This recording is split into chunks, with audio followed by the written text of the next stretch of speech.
Well, we have them loaded now in the back of the SUV, and I decided to put them both in the same crate. I brought two crates, but they're medium-sized standard poodles. They're very friendly. They appear to be getting along real well together, and they're comfortable in that big wire crate that I have.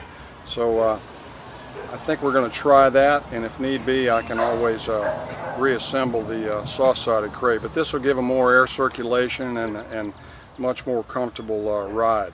So you can see back there in the back, sitting on top of that soft-sided crate is Mac, and he's very interested in this process. He's a rescue dog himself, so he's been there, and he's gone on to a better life, and he knows these two guys are going to do the same thing.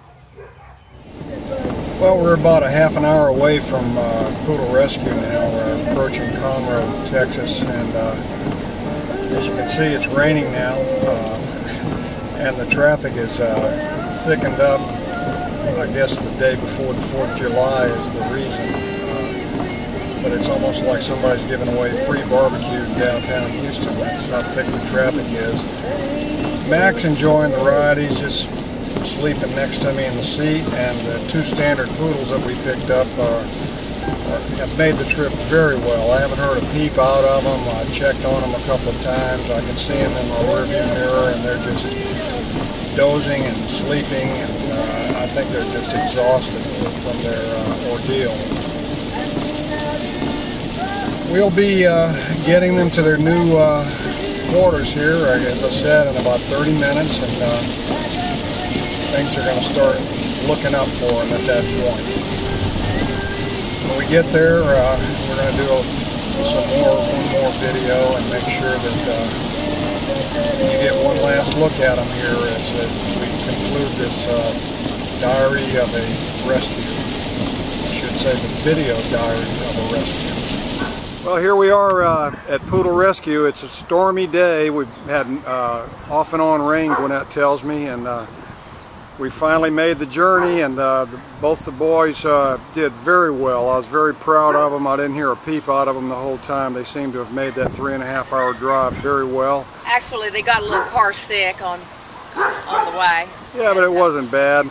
It's you ought to see my standard poodle. So anyhow, we're getting ready to unload them, and Gwinnett's doing that. You got them, Gwinnett, or you need some help? Oh, I got them. I'm sitting here videoing. Okay, you can jump.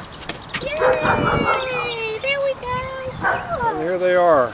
Hey, let's go play. They almost look like they're litter mates, don't they? Yeah, they do, but they came in at separate times. Yeah, but I think they were found in pretty much the same area, but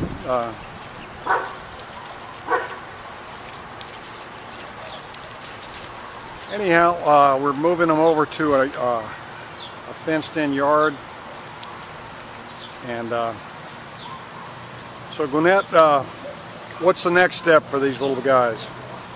Well, we're going to put them in isolation because they came in from a shelter, and we must presume they've been exposed to kennel cough, etc. So the veterinarian will see them when she comes in. We'll isolate them for 2 weeks. We'll neuter them, give them their shots, and then hopefully we'll have adopters waiting on them. So we'll get them adopted. Well, it sure sounds good. Well, it sure appears like things are looking up for these guys, and we hope to be able to, in part 2 of this diary of a rescue, video diary of a rescue, be able to show you what these dogs look like after they've been groomed and cleaned up, and then finally their adoption video when they go to their new home. Anyhow, we made this first leg in good shape, and everything's looking up for these two beautiful standard poodles. Looks like one of them already fell in love with Gwinnett. These are the two standard poodles now that we've arrived here at Poodle Rescue of Houston, that came up here from Athens, or down here I should say, from Athens, Texas. They're feeling pretty good, as you can tell in the video, and